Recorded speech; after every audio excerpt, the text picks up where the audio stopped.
الحكيم إنك لمن المرسلين على صراط مستقيم تنزيل العزيز الرحيم لتنذر قوما ما أنذر آباؤهم فهم غافلون لقد حق القول على أكثرهم فهم لا يؤمنون إنا جعلنا في أعناقهم أغلالا فهي للأذقان فهم مقمحون وأرسلنا إليهم اثنين فكذبوهما فعززنا بثالث فقالوا إنا إليكم مرسلون قالوا ما أنتم إلا بشر مثلنا وما أنزل الرحمن من شيء إن أنتم إلا تكذبون.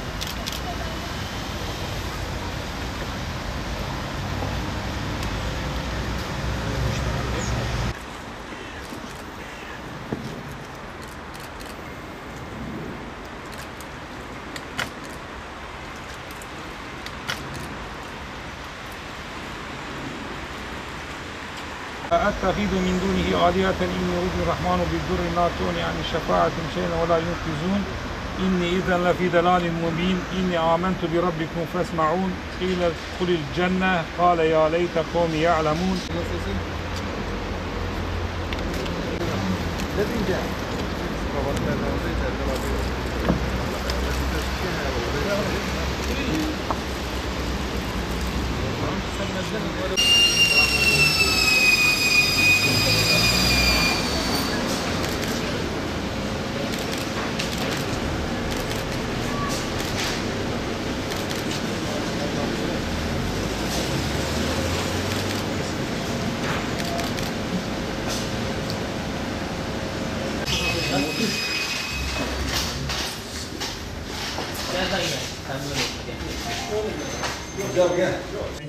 Zaten biz ilk vardığımızda abim 2 tane koştu, o benden önceydi. Koşarak çıktı. O oraya vardığında 2 tane polis vurulmuştu.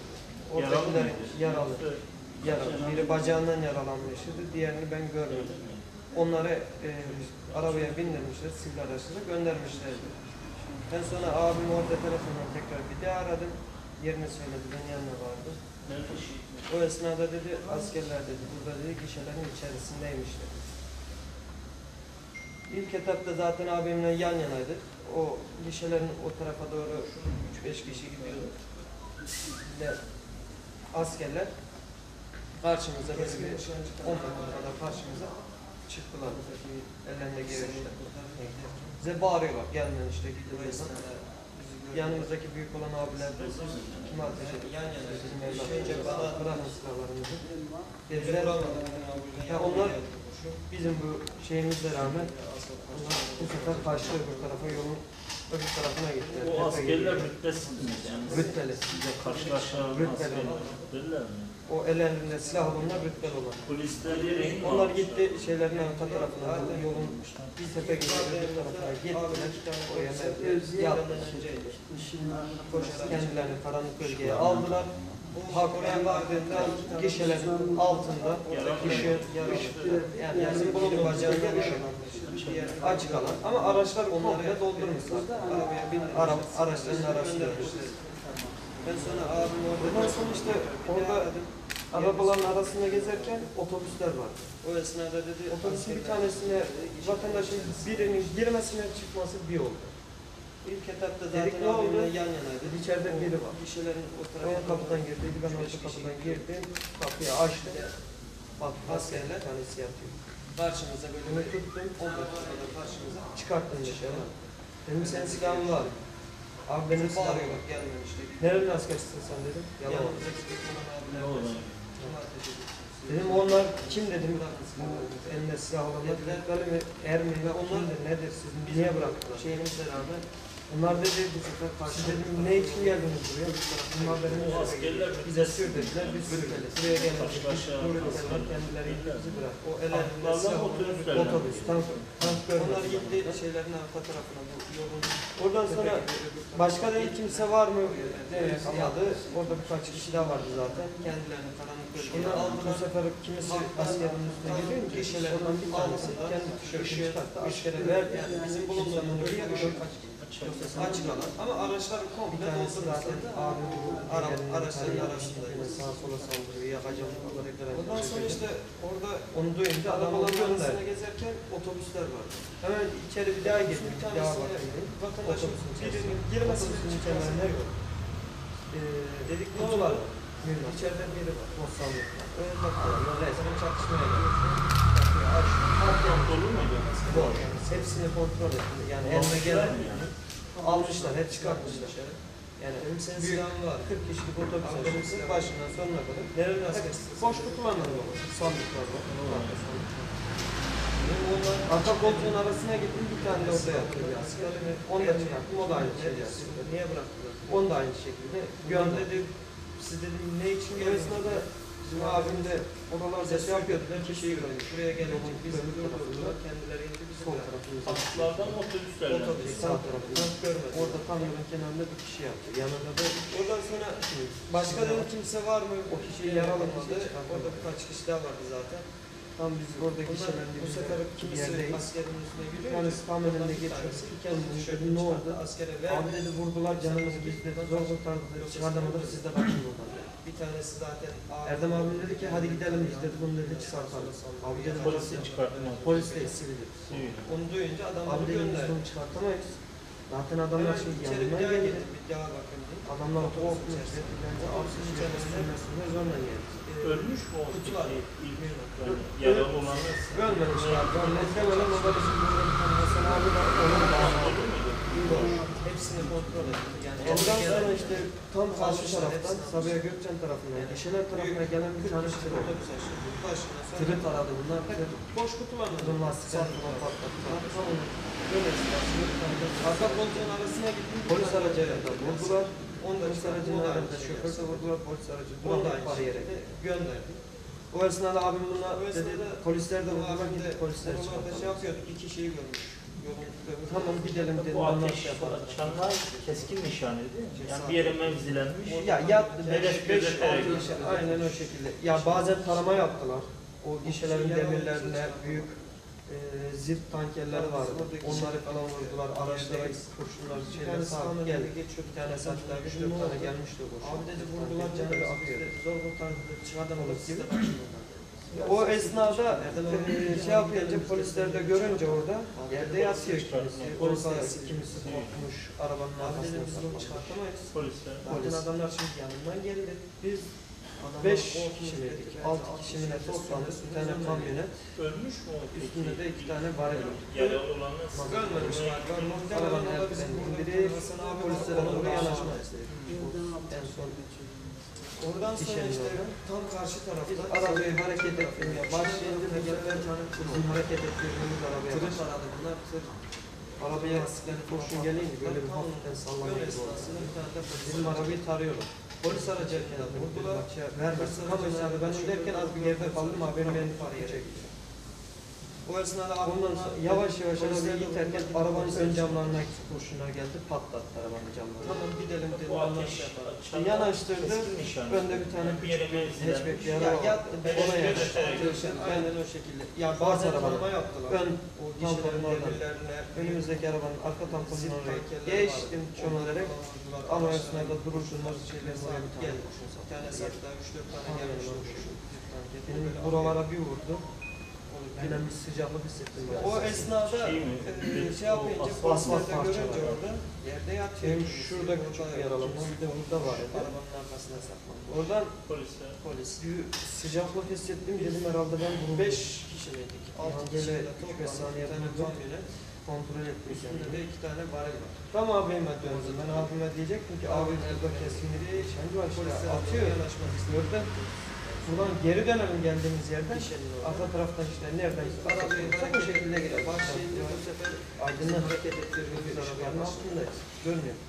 arabaya Demeye kalmadı işte abim ben döndüm de abim zaten benim arabayı tarıyorum. Benim kimse secdeye gider gibi bir şey vermesin. Tam o esnada ben öndeyken az bir geride kaldım. Abim beni tuttu. düştü. Ondan Ben o sonra yavaş esnada yavaş arabayı oradan terk edip tırlamamla ön ağırlan camını çekmem bir oldu bir tane.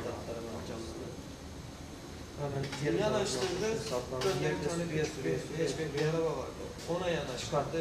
Ben Yani karşımda adamlar var. Adamlara sesleniyorum. Gelin buraya. Oradan önümüzdeki araba. Adamlar benden 5 metre, 6 metre geri tarafında beni gösteriyor. Yani ben adamlara ulaşana kadar adamlar gelmedi. Tam yanıma bu şekilde.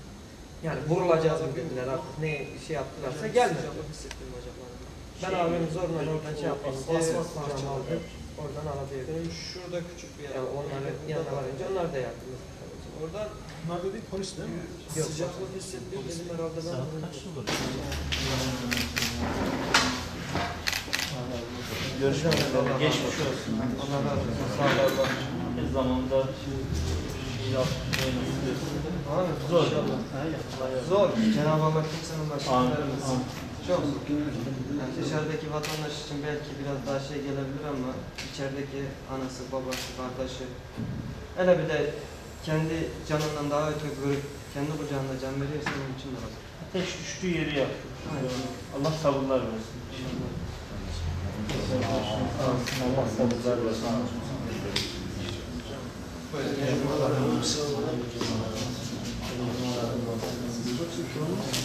Karşıya geçince başka sorunlar var. Allah razı olsun. Başka. Öncelikle 15 Temmuz gecesi hayatını kaybeden bütün şehitlere Rabbimden tekrardan şehadetlerini kabul etmesini, gazilere de acil şifalar diliyorum. Yine geride kalan ailelerine, akrabalarına da ve bütün milletimize de başsağlığı diliyorum.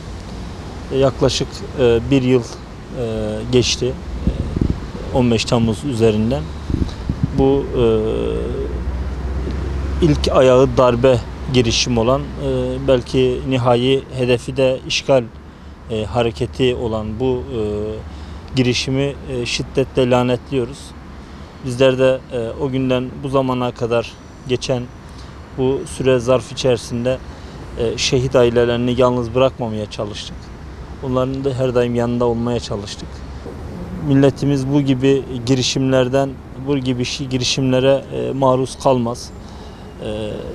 Bu 15 Temmuz işgal girişimi hakikaten bütün ülkenin değerleriyle, bütün milletle atlatılan, bertaraf edilen bir işgal hareketiydi. Bu anlamda 15 Temmuz nasıl bir darbe girişimi diye adlandırıyorsak, karşı taraf darbenin püskürtülmesini de halkın zaferi, halkın devrimi olarak nitelendiriyoruz. Bu vesileyle 15 Temmuz'u bir milat olarak kabul edip devletin milletle barışması için, devletin milletle uyum haline gelmesi için inşallah bunu bir milada çevirmesi ni temenni ediyoruz. Şimdiye kadar hor görülen, hakir görülen, çok da fazla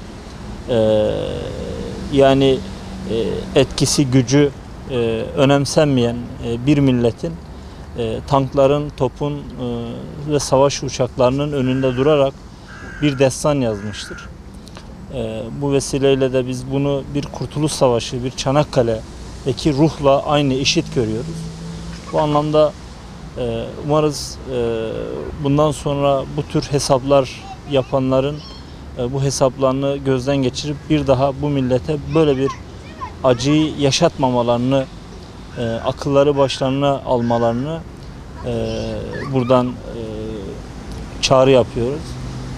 Bütün darbeler kötüdür. Şimdiye kadar bütün bu tür darbe girişimleri nihayete erenler de dahil olmak üzere milleti en az 30-40 yıl, 50 yıl geriye götürmüştür. Bu anlamda ben tekrardan böyle bir girişimde bulunanları kınıyorum, lanetliyorum. Bu zaferi kazanan milletimizi de tekrardan tebrik ediyorum.